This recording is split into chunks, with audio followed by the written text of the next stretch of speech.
น้องค่ะวันนี้วันมาเลยกัดนะคะนะกัดวันศุกร์กัดเชียงใหม่ค่ะน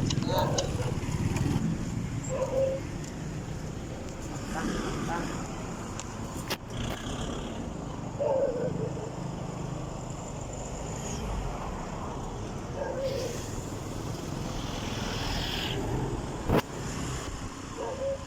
รถหนังตั้ง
เอาโทรได้ไหมคะ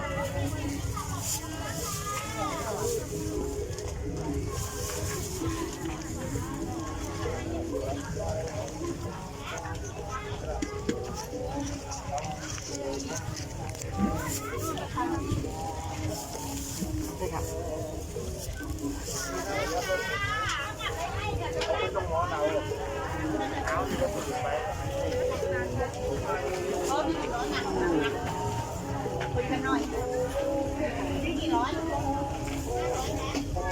เอาพริก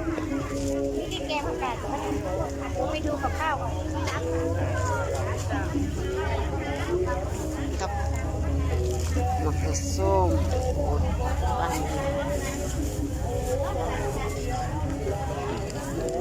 ครับผมพี่น้องครับจะมีของที่เป็นบริจาคมานะครับส่วนบริจาคที่พี่น้องจ่ายเขาแต่มันก็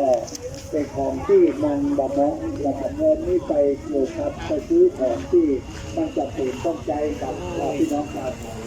นะครับเอาไปใจกับการจัดงานวันเด็ก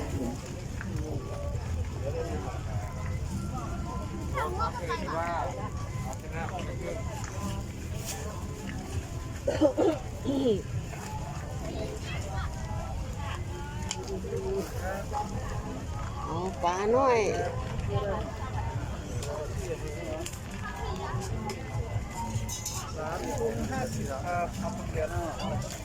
ครับตรงเดียวก็ตรงเดียวเท่าไหร่ครับ20 บาทอ่ะตรงเดียว20 บาทครับ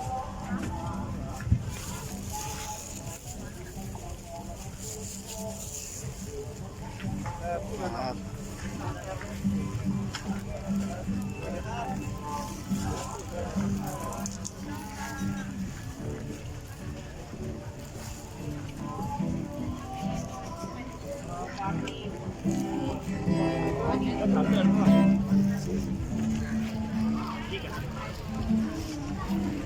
โอ้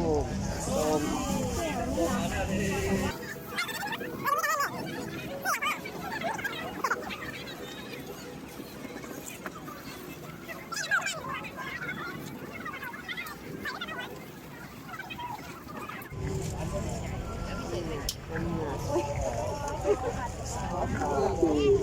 น้องมาแอลกา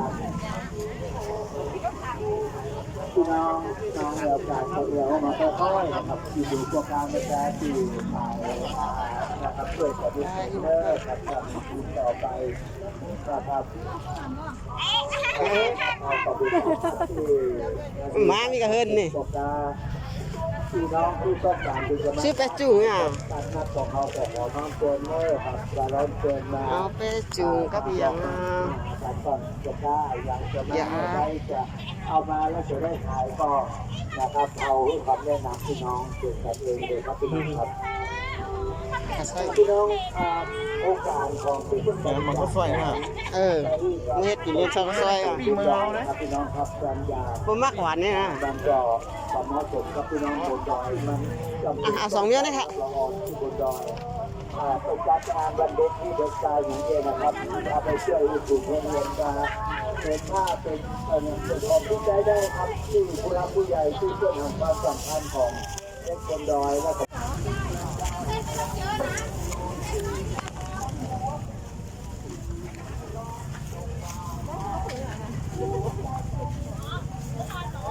ขอบคุณครับขอบคุณครับขอบคุณครับ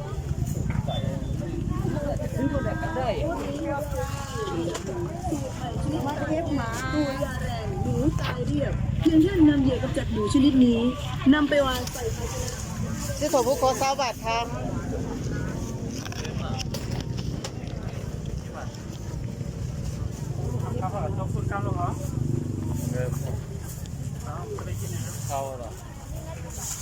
คืออย่างขนาด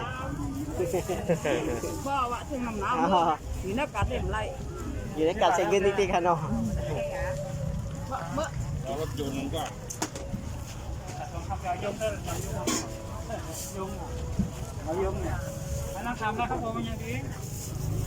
ค่ะ20 บาทครับเอาเพื่อนกันนะคะ